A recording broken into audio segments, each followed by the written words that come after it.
ನನ್ನೆಲ್ಲ ಯೂಟ್ಯೂಬ್ ವೀಕ್ಷಕ ಸ್ನೇಹಿತರಿಗೆ ನಿಮ್ಮ ಸುಪ್ರಿಯಾ ಶ್ರೀಮೂರ್ತಿಗೌಡ ಮಾಡುವ ನಮಸ್ಕಾರಗಳು. ಎಲ್ಲರೂ ಹೇಗಿದ್ದೀರಿ? ಚೆನ್ನಾಗಿದ್ದೀರಾ ಅಂತ ಭಾವಿಸ್ತಾ ರಾಮಾಯಣದ 71ನೇ ಭಾಗವನ್ನು ನಾನೀಗ ಪ್ರಾರಂಭಿಸ್ತಿದ್ದೀನಿ ಸ್ನೇಹಿತರೆ. ಜೈ ಶ್ರೀರಾಮ್. ಹೀಗೆ ಹೇಳಿ ದುಃಖ ತಪ್ತನಾದ ಅಂಗದನು ಕುಶಹುಲ್ಲಿನ ಮೇಲೆ ಕುಳಿತು ಅತ್ತನು.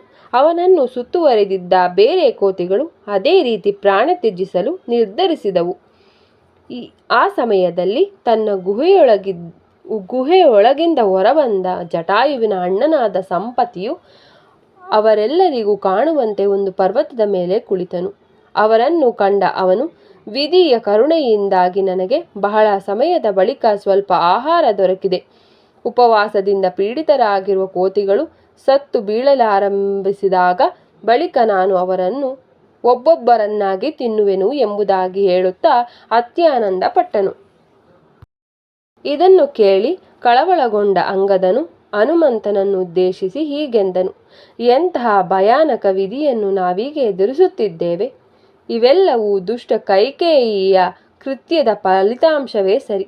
ಪ್ರಥಮವಾಗಿ ಮಹಾತ್ಮನಾದ ಜಟಾಯುವಿನ ಅವನತಿಗೆ ಕಾರಣಳಾದ ಅವಳು ಬಳಿಕ ವಾಲಿಯ ಅವನತಿಗೆ ಕಾರಣಳಾದಳು ಮತ್ತು ಈಗ ನಮ್ಮೆಲ್ಲರ ಮರಣಕ್ಕೆ ಕಾರಣಳಾಗುತ್ತಿರುವಳು ಎಂದನು. ಜಟಾಯುವಿನ ನಿಧನದ ವಿಷಯವನ್ನು ಮೊದಲ ಬಾರಿಗೆ ಕೇಳಿದ ಸಂಪಾತಿಯು ಅವರಲ್ಲಿ ಹೀಗೆ ವಿನಂತಿಸಿದನು, ನನ್ನ ತಮ್ಮನು ವಿಧಿವಿಷನಾಗಿರುವುದರ ಬಗ್ಗೆ ವಿವರಗಳನ್ನು ನನಗೆ ದಯವಿಟ್ಟು ತಿಳಿಸಿ. ಜಟಾಯುವಿನ ಮರಣದ ಬಗ್ಗೆ ಕೇಳಿ ನನಗೆ ದುಃಖವಾದರೂ ನೀವು ಅವನನ್ನು ಹೊಗಳುತ್ತಿರುವುದನ್ನು ಕೇಳಿ ನನಗೆ ಆನಂದವಾಗುತ್ತಿದೆ. ಹೇ ಕಪಿಶ್ರೇಷ್ಠರೇ, ನಿಮ್ಮಿಂದ ಒಂದು ಉಪಕಾರವನ್ನು ಬಯಸಿ ಬೇಡುವೆನು. ಬಹಳ ಹಿಂದೊಮ್ಮೆ ಸೂರ್ಯನ ಕಿರಣಗಳು ನನ್ನ ರೆಕ್ಕೆಗಳನ್ನು ಸುಟ್ಟು ಹಾಕಿರುವುದರಿಂದ ನಾನು ಈಗ ಹಾರಲಾರೆ. ಈ ಪರ್ವತದ ಶಿಖರದಿಂದ ಕೆಳಗೆ ಬರಲು ನನಗೆ ಸಹಾಯ ಮಾಡುವಿರಾ ಎಂದನು. ಕೆಲವೇ ಕ್ಷಣಗಳ ಹಿಂದೆ ಸಂಪಾತಿಯು ಅವರನ್ನು ತಿನ್ನುವ ಆಸೆಯನ್ನು ವ್ಯಕ್ತಪಡಿಸಿದ್ದರಿಂದ ಕೋತಿಗಳು ಅವನ ಮಾತುಗಳನ್ನು ಒಡನೆಯೇ ನಂಬಲಿಲ್ಲ. ಆದರೂ ಅವರು ಈ ತೆರನಾಗಿ ಕಾರಣವನ್ನು ಕಂಡುಕೊಂಡರು. ಹೇಗೋ ನಾವು ಉಪವಾಸದಿಂದ ಸಾಯಲು ಹೊರಟಿದ್ದೇವೆ. ಈ ಬೃಹದಾಕಾರದ ರಣಹದ್ದು ನಮ್ಮನ್ನು ಜೀವಂತವಾಗಿಯೇ ತಿಂದರೆ ನಮ್ಮ ಕಷ್ಟವು ಆದಷ್ಟು ಬೇಗನೆ ತೀರುವುದೆಂದೇ ಅರ್ಥ ಎಂದರು. ಬಳಿಕ ಪರ್ವತ ಶಿಖರವನ್ನು ಏರಿದ ಕೋತಿಗಳು ಸಂಪಾತಿಗೆ ಕೆಳಗಿಳಿಯಲು ಸಹಾಯ ಮಾಡಿದರು. ಆಗ ರಾಮನು ಗಡೀಪಾರಾಗಿದ್ದ ವಿಷಯವನ್ನು ಹಾಗೂ ಜಟಾಯುವಿನ ವೀರಮರಣದ ಸಂಪೂರ್ಣ ವೃತ್ತಾಂತವನ್ನು ಅಂಗದನು ನಿರೂಪಿಸಿದನು. ಇದಕ್ಕೆ ಪ್ರತಿಯಾಗಿ ಸಂಪತಿಯು ತನ್ನ ಸ್ವಂತ ಇತಿಹಾಸವನ್ನು ಗದ್ಗದಿತ ಧ್ವನಿಯಲ್ಲಿ ವಿವರಿಸಲಾರಂಭಿಸಿದನು.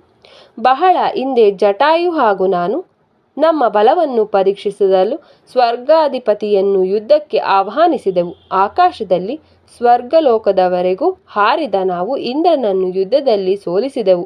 ಬಳಿಕ ಅತ್ಯಂತ ಗರ್ವಿತರಾದ ನಾವು ಇನ್ನೂ ಎತ್ತರಕ್ಕೆ ಏರಬೇಕೆಂದು ನಿರ್ಧರಿಸಿದೆವು.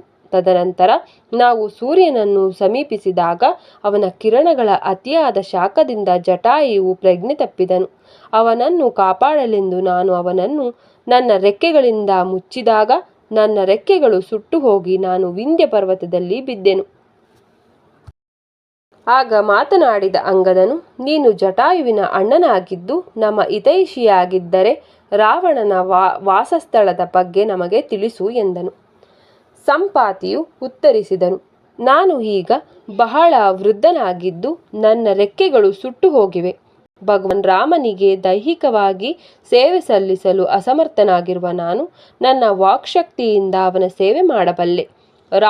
ರಾವಣನು ಒಬ್ಬ ತರುಣ ಯುವತಿಯನ್ನು ಒತ್ತು ಒಯ್ಯುತ್ತಿರುವನೆಂದು ನನಗೆ ಹೇಳಲಾದಾಗ ರಾಮ ರಾಮ ಎಂದು ಜೋರಾಗಿ ಅಳುತ್ತಿದ್ದ ಅವಳು ತನ್ನ ಕೆಲ ಆಭರಣಗಳನ್ನು ಕೆಳಗೆ ಎಸೆದಳು.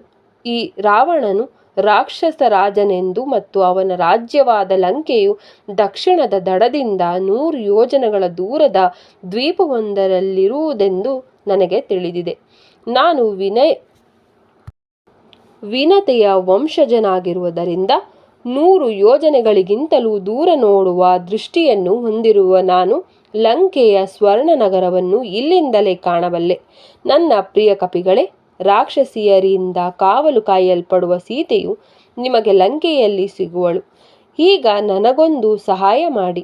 ಅಗಲಿರುವ ನನ್ನ ತಮ್ಮನ ಆತ್ಮಕ್ಕೆ ತರ್ಪಣವನ್ನು ಅರ್ಪಿಸಲೆಂದು ನನ್ನನ್ನು ಸಾಗರದ ತಟಕ್ಕೆ ಕರೆದೊಯ್ಯಿರಿ ಎಂದನು. ಸೀತೆಯ ಬಗ್ಗೆ ಕೇಳಿದ ಕೋತಿಗಳೆಲ್ಲವೂ ಅತ್ಯಂತ ಸಂತಸಗೊಂಡವು. ಆದ್ದರಿಂದ ತಮ್ಮ ಅಮರಣಾಂತ ಉಪವಾಸದ ಪ್ರತಿಜ್ಞೆಯನ್ನು ಬದಿಗಿರಿಸಿದ ಅವರು ಸಂಪಾತಿಯನ್ನು ಸಮುದ್ರಕ್ಕೆ ಕರೆದುಕೊಂಡು ಹೋಗಿ ಶೀಘ್ರವಾಗಿ ಹಿಂದಿರುಗಿದವು. ಬಳಿಕ ಅವನನ್ನುದ್ದೇಶಿಸಿದ ಜಾಂಬವಂತನು, ರಾವಣನು ಸೀತೆಯನ್ನು ಒತ್ತಾಯಪೂರ್ವಕವಾಗಿ ಅಪಹರಿಸಿರುವುದು ನಿನಗೆ ಹೇಗೆ ತಿಳಿಯಿತು ಎಂಬುದಾಗಿ ಪ್ರಶ್ನಿಸಿದನು. ಆಗ ಸಂಪಾತಿಯು ವಿವರಿಸಿದನು, ನನ್ನ ರೆಕ್ಕೆಗಳು ಸುಟ್ಟು ಹೋಗಿ ನಾನು ವಿಂಧ್ಯ ಪರ್ವತದ ಮೇಲೆ ಬಿದ್ದ ಬಳಿಕ ನನ್ನ ಪುತ್ರನಾದ ಸುಪಾರ್ಶ್ವನು ನನಗೆ ಆರೈಕೆ ನೀಡಲು ಹಾಗೂ ಆಹಾರವನ್ನು ತರಲು ಆರಂಭಿಸಿದನು. ಒಮ್ಮೆ ನಾನು ಬಹಳ ಹಸಿದುಕೊಂಡಿದ್ದಾಗ ಆಹಾರವಿಲ್ಲದೆ ಮನೆಗೆ ಹಿಂದಿರುಗಿದ ನನ್ನ ಮಗನನ್ನು ನಾನು ತೆಗಳಿದೆ. ಆಗ ನನ್ನ ಪುತ್ರನು ನನಗೆ ಹೀಗೆ ಹೇಳಿದನು, ಇಂದು ಮಾಂಸಕ್ಕಾಗಿ ಹುಡುಕುತ್ತಿದ್ದ ನಾನು ಬೃಹದಾಕಾರದ ರಾಕ್ಷಸನೊಬ್ಬನು ತರುಣಿಯೋರ್ವಳನ್ನು ಆಕಾಶ ಮಾರ್ಗದಲ್ಲಿ ಹೊತ್ತುಕೊಂಡು ಹೋಗುತ್ತಿರುವುದನ್ನು ಕಂಡೆ. ಅವರಿಬ್ಬರನ್ನು ನಿನಗೆ ತಿನ್ನಲು ತರಬೇಕೆಂದು ನಾನು ಬಯಸಿದೆ. ಆದರೆ ತಾನು ಹಾದು ಹೋಗಲು ಅನುಮತಿ ನೀಡಬೇಕೆಂದು ಆ ರಾಕ್ಷಸನು ನನ್ನಲ್ಲಿ ಅತ್ಯಂತ ಸ್ನೇಹದಿಂದ ಕೇಳಿಕೊಂಡಾಗ ಅವನ ವಿನಂತಿಯನ್ನು ನನ್ನಿಂದ ತಿರಸ್ಕರಿಸಲಾಗಲಿಲ್ಲ. ತದನಂತರ ಸಿದ್ಧರು ಬಂದರು. ಅವನು ರಾವಣನೆಂದು ಮತ್ತು ಅವನು ನನ್ನನ್ನು ಕೊಲ್ಲದೆ ಬಿಟ್ಟಿರುವುದೇ ನನ್ನ ಅದೃಷ್ಟವೆಂದು ತಿಳಿಸಿದರು. ಅವನ ಸ್ನೇಹದ ಮೇಲೆ ಕೋತಿಗಳ ನಂಬಿಕೆ ಬಂದಿರುವುದನ್ನು ಗಮನಿಸಿದ ಸಂಪಾತಿಯು ತನ್ನ ಜೀವನದ ಗಾಥೆಯನ್ನು ಮುಂದುವರೆಸಿದನು. ವಿಂಧ್ಯ ಪರ್ವತದಲ್ಲಿ ಬಿದ್ದ ನಾನು 6 ತಿಂಗಳ ತನಕ ಪ್ರಜ್ಞಾಹೀನ ಸ್ಥಿತಿಯಲ್ಲೇ ಇದ್ದೆ. ನನಗೆ ಪ್ರಜ್ಞೆ ಮರಳಿದ ಬಳಿಕ ನನಗೆ ಹಾಗೂ ನನ್ನ ತಮ್ಮನಿಗೆ ಪರಿಚಯವಿದ್ದ ಮಹಾಮುನಿ ನಿಶಾಕರರನ್ನು ಭೇಟಿಯಾಗಲು ನಾನು ಹೋದೆ. ಅವರು ಹತ್ತಿರದಲ್ಲಿಯೇ ವಾಸಿಸುತ್ತಿದ್ದರು. ನನ್ನ ರೆಕ್ಕೆಗಳು ಹೇಗೆ ಸುಟ್ಟು ಹೋದವು ಎಂದು ಕೇಳಲಾದಾಗ ನಾನು ನಡೆದ ವೃತ್ತಾಂತವೆಲ್ಲ ಅವರಿಗೆ ವಿವರಿಸಿದೆ. ನನ್ನ ಸಹೋದರನ ಯಾವ ಸುದ್ದಿಯೂ ಸಿಗದೆ ಹೋದಾಗ ನಾನು ಪರ್ವತದ ಶಿಖರದಿಂದ ಬಿದ್ದು ಆತ್ಮಹತ್ಯೆ ಮಾಡಿಕೊಳ್ಳಬೇಕೆಂದು ಯೋಚಿಸಿದೆ ಎಂದು ನಾನು ಋಷಿಗಳಿಗೆ ಹೇಳಿದೆ. ಅವರ ಮುಂದೆ ನಿಂತು ಕಣ್ಣೀರ್ಗರೆಯುತ್ತಿದ್ದ ನನ್ನನ್ನು ಉದ್ದೇಶಿಸಿದ ನಿಶಾಕರರು, ನಿರಾಶನಾಗದಿರು, ನಾನು ನಿನಗೊಂದು ವರವನ್ನು ಕೊಡುವೆನು. ಭವಿಷ್ಯದಲ್ಲೊಮ್ಮೆ ನೀನು ಕೋತಿಗಳಿಗೆ ಸೀತೆಯ ವಿಷಯವನ್ನು ತಿಳಿಸಿದಾಗ ನಿನ್ನ ರೆಕ್ಕೆಗಳು ಮತ್ತೆ ಗರಿಗೆದರುವವು ಹಾಗೂ ನಿನಗೆ ನವಶಕ್ತಿಯು ಬರುವುದು ಎಂದರು. ಬಳಿಕ ಹಾರಲಾಗದ ನಾನು ವಿಂಧ್ಯ ಪರ್ವತದಲ್ಲಿದ್ದ ನನ್ನ ಮನೆಗೆ ತೆವಳುತ್ತಾ ಮರಳಿದೆ. ಅಂದಿನಿಂದ ನಾನು ನಿಮ್ಮ ಆಗಮನಕ್ಕಾಗಿಯೇ ಕಾಯುತ್ತಿರುವೆ. 8,000 ವರ್ಷಗಳ ಕಳೆದ ಬಳಿಕ ತಮ್ಮ ದೇಹವನ್ನು ತ್ಯಜಿಸಿದ ನಿಶಾಕರರು ಸ್ವರ್ಗಕ್ಕೆ ಏರಿದಾಗ ಅವರ ಮಾತುಗಳ ಸತ್ಯಾಸತ್ಯತೆಗಳನ್ನು ನಾನು ಶಂಕಿಸಲಾರಂಭಿಸಿದೆ. ಆ ಕೂಡಲೇ ಸಂಪಾತಿಯ ದೇಹದಿಂದ ಒಂದು ಜೊತೆ ರೆಕ್ಕೆಗಳು ಹೊರಹೊಮ್ಮಿದವು ಮತ್ತು ಅವನು ಯುವಶಕ್ತಿಯ ತರಂಗವನ್ನು ಅನುಭವಿಸಿದನು. ಅತ್ಯಾನಂದಗೊಂಡ ಅವನು ಸೀತೆಯನ್ನು ಹುಡುಕುವ ಕಾರ್ಯವನ್ನು ಮುಂದುವರಿಸಬೇಕೆಂದು ಕೋತಿಗಳಿಗೆ ಹುರಿದುಂಬಿಸಿದನು.